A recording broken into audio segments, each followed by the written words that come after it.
salam sejahtera bagi kita semua. Perkenalkan, nama saya Ayu Lestari Anggraini dengan NIM 1944042 dari Program Studi Bimbingan dan Konseling Jurusan Psikologi Pendidikan dan Bimbingan Universitas Negeri Makassar. Di video kali ini saya akan menjelaskan terkait dengan aliran behavioristik Classical Conditioning oleh Ivan Pavlov.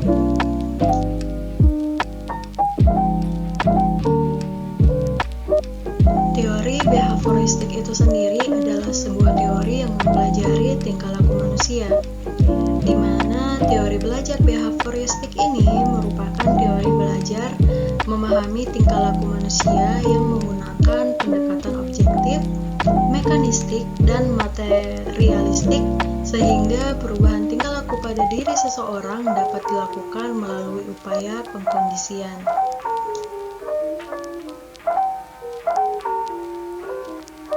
Selanjutnya, biografi Ivan Pavlov. Pavlov lahir di Rusia pada tahun 1849 dan meninggal di sana pada tahun 1936.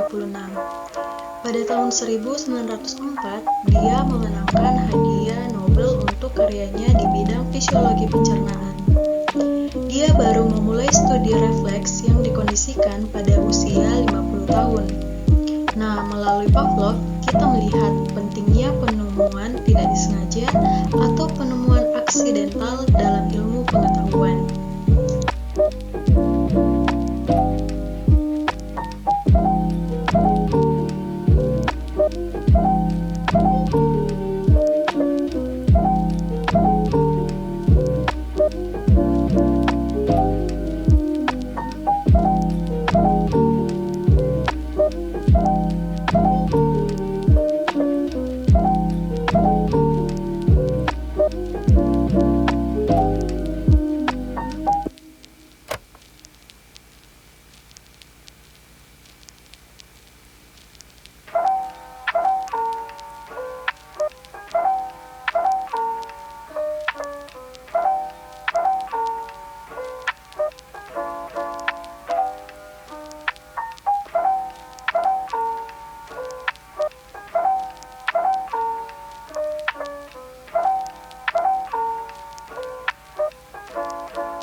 Classic conditioning atau pengkondisian atau persyaratan klasik adalah proses yang ditemukan Pavlov melalui percobaannya terhadap anjing, di mana perasaan asli dan netral dipasangkan dengan stimulus bersyarat secara berulang-ulang sehingga memunculkan reaksi yang diinginkan.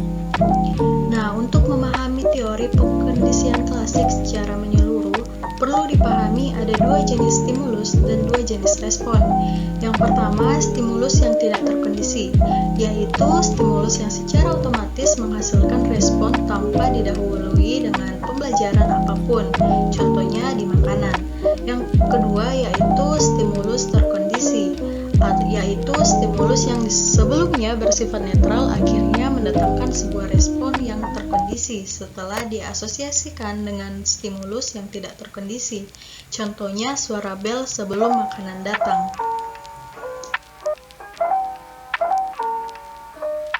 Adapun kunci konsep dalam CBM yaitu Mekenbaum mengemukakan bahwa modifikasi perilaku kognitif merupakan teknik penggabungan terapi kognitif dan bentuk modifikasi perilaku, di mana suatu bentuk terapi ini ingin melihat bahwa individu tidak hanya dipahami melalui perilaku yang tampak saja, seperti yang dilihat oleh pihak perlakuan.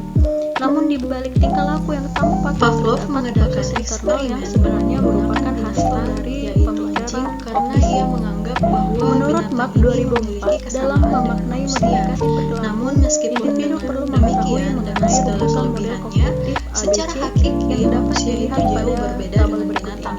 Nah, adapun penjelasan dari rumusan ini merupakan pengembangan dari modifikasi perilaku, di mana bila modifikasi perilaku maka secara A adalah perilaku, sedangkan di dalam model kognitif Nah, di gambar kedua, jika anjing dibunyikan bel, model ABC ini tidak menjelaskan merespon bahwa atau pertama, liur. situasi Selanjutnya pada di hulu gambar atau A ketiga, dapat menimbulkan suatu keyakinan seseorang yang sehingga dapat di dalam mempengaruhi eksperimen perilaku ini seseorang anjing diberikan sebuah untuk memilih makanan. dan menunjukkan Setelah diberikan kemampuannya pada situasi bunyi yang bel sedang terlebih dihadapi. dahulu, Yang anjing kedua akan adalah mengeluarkan keyakinan. air liur Diasumsikan akibat bahwa pemberian menjadi makanan.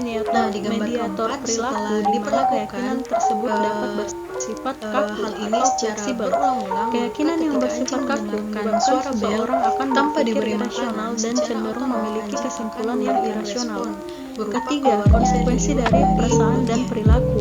C.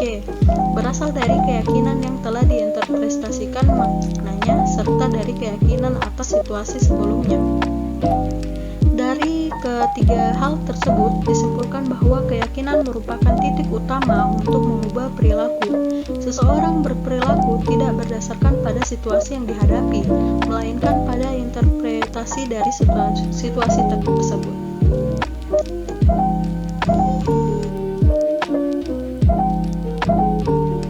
Hasil percobaannya, Pavlov menyimpulkan bahwa untuk membentuk tingkah laku tertentu harus dilakukan stimulus yang menghasilkan tingkah laku tersebut secara berulang-ulang dengan melakukan pengkondisian tertentu.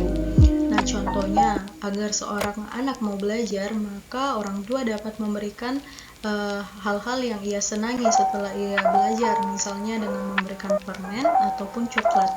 Nah, hal ini sangat efektif dilakukan dibandingkan dengan memaksa anak untuk belajar yang cenderung menimbulkan ketidaknyamanan anak saat belajar.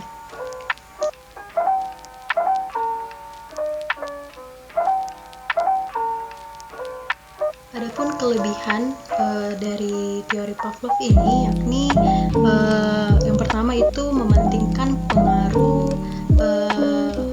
lingkungan, bagian-bagian, peranan reaksi, mengutamakan mekanisme terbentuknya hasil belajar, kemudian mementingkan pembentukan kebiasaan dalam pemecahan masalah, lalu memberi pengaruh siswa dalam belajar karena pendidik memberikan stimulus sedangkan siswa akan lebih termotivasi dalam mengerjakan tugas dan tanggung jawabnya. Juga terdapat stimulus tertentu yang mampu menggugah semangat siswa yang semulanya rendah.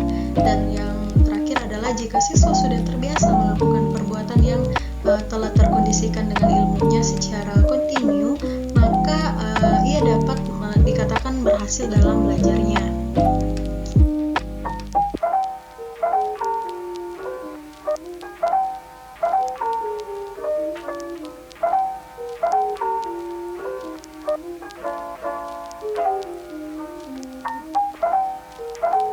Adapun kelemahan dalam teori Pavlov yakni yaitu sistem pembelajaran ini bersifat mekanis, kemudian pembelajaran siswa itu menjadi pasif, lalu hanya merupakan materi, kemudian percobaan dalam laboratorium berbeda dengan keadaan yang sebenarnya, kemudian pribadi seseorang dapat mempengaruhi hasil belajar, dan yang terakhir adalah respon mungkin dipengaruhi oleh stimulus yang tidak dikenal. Baik, demikianlah ilmu yang dapat saya sampaikan. Lebih dan kurangnya mohon dimaafkan. Sampai jumpa di video selanjutnya. Terima kasih.